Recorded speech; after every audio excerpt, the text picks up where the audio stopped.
अमेरिकी राष्ट्रपति Donald Trump ने फिर से भारत को धमकाया है कि रूस से तेल खरीदना बंद करो वरना भारी टैरिफ झेलो। लेकिन भारत ने उनके झूठे दावे को बेनकाब कर दिया। आइए पूरी स्टोरी समझते हैं, स्टेप बाय स्टेप हुआ क्या है, बैकग्राउंड क्या है, यूक्रेन युद्ध और रूसी तेल का खेल। सबसे पहले बैकग्राउंड समझ लीजिए।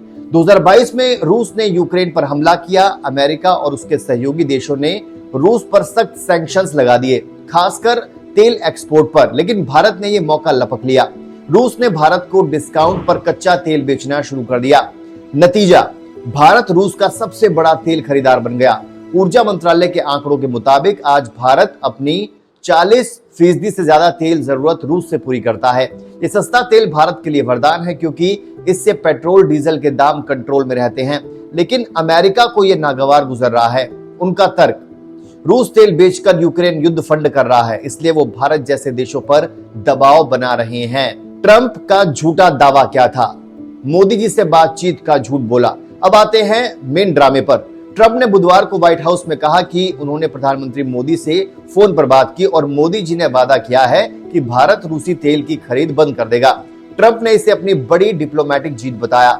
ये उनका तीसरा ऐसा दावा है। इससे पहले भी उन्होंने यही बात दोहराई थी। लेकिन दोस्तों, ये पूरा झूठ था। भारत के विदेश मंत्रालय ने गुरुवार को प्रेस कॉन्फ्रेंस में साफ कर दिया कि पिछले कई दिनों से ट्रंप और मोदी जी के बीच कोई बातचीत नहीं हुई। MEA प्रवक्ता रणधीर जायसवाल ने कहा, ऊर्जा के फैसले उपभोक्ताओं के हित और मार्केट कंडीशंस पर आधारित होते हैं, किसी दबाव पर नहीं। यानी ट्रंप का दावा फर्जी था और भारत ने उनकी पोल खोल कर रख दी।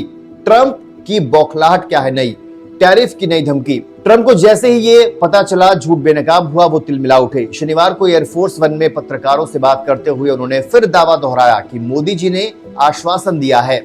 जब पत्रकारों ने MEA के बयान का जिक्र किया तो ट्रंप भड़क गए। उन्होंने कहा, अगर भारत ऐसा कहना चाहता है तो उन्हें बड़े पैमाने पर टैरिफ चुकाते रहना होगा। वो ऐसा नहीं करना चाहते। मतलब साफ है, रूसी तेल बंद करो वरना अमेरिकी बाजार में भारतीय सामानों पर और टैरिफ लगेंगे। ये धमकी खोखली लगती है, लेकिन ट्रंप की पुरानी चाल है। वो प्रेशर पॉलिटिक्स खेल रहे हैं। पहले से लगे टैरिफ का क्या असर है? 50% का बोझ। दोस्तों, ये पहली धमकी नहीं है। ट्रंप प्रशासन ने पहले ही भारतीय सामानों पर 50% टैरिफ लगा रखा है। इसमें 25% बेसिक टैरिफ है और बाकी 25 खास तौर पर रूसी तेल खरीदने की सजा के तौर पर। अमेरिका का कहना है कि यह ट्रेड इम्बैलेंस और नेशनल सिक्योरिटी थ्रेट है। भारत ने इसे अनुचित बताया है। नतीजा, भारतीय एक्सपोर्टर्स को अमेरिका में महंगा पड़ रहा है। स्टील, टेक्सटाइल्स जैसे सेक्टर सबसे ज्यादा प्रभावित है, लेकिन भारत ने झुकना स्वीकार नहीं किया। ऊर्जा सुरक्षा पहले, ट्रंप की धमकी बाद में। भारत की ये स्मार्ट चाल है, डॉलर से दूर रूबल युआन में पेमेंट। अब सबसे दिलचस्प पार्ट, ट्रंप की धमकियों का जवाब भारत ने गजब का दिमाग लगा कर दिया। हम डॉलर पर निर्भरता कम कर रहे हैं। अब रूसी तेल का ज्यादातर पेमेंट रूबल में हो रहा है और कुछ हिस्सा चाइनीज युआन में भी शिफ्ट हो गया। ये कदम ट्रंप के टैरिफ का डायरेक्ट जवाब है। डॉलर डोमिनेंस को चैलेंज करता है। रूस के साथ हमारी एनर्जी पार्टनरशिप और मजबूत हो गई। भारत ने साफ कहा है, हम वैश्विक एनर्जी मार्केट के हिसाब से फैसले लेंगे, न कि किसी के दबाव में।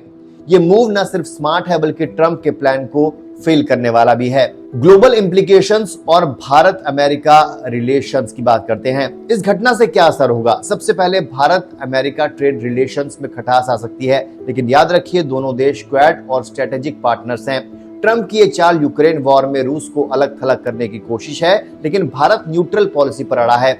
ग्लोबली ये डॉलर के खिलाफ मूवमेंट को बूस्ट देगा। चीन और रूस जैसे देश इसका फायदा उठा सकते हैं। भारत के लिए ये टेस्ट है, क्या हम अपनी एनर्जी इंडिपेंडेंस बचाए रखेंगे? फिलहाल MEA ने कहा है कि हम डिप्लोमेसी से मामला जल्द सुलझाएंगे। तो दोस्तों, ये थी पूरी स्टोरी। ट्रंप का झूठ बेनकाब हुआ, भारत की मजबूत पोजीशन है। आपको क्या लगता है, ट्रंप की धमकी कामयाब होगी या भारत अपनी राह पर चलेगा? कमेंट्स में बताएं।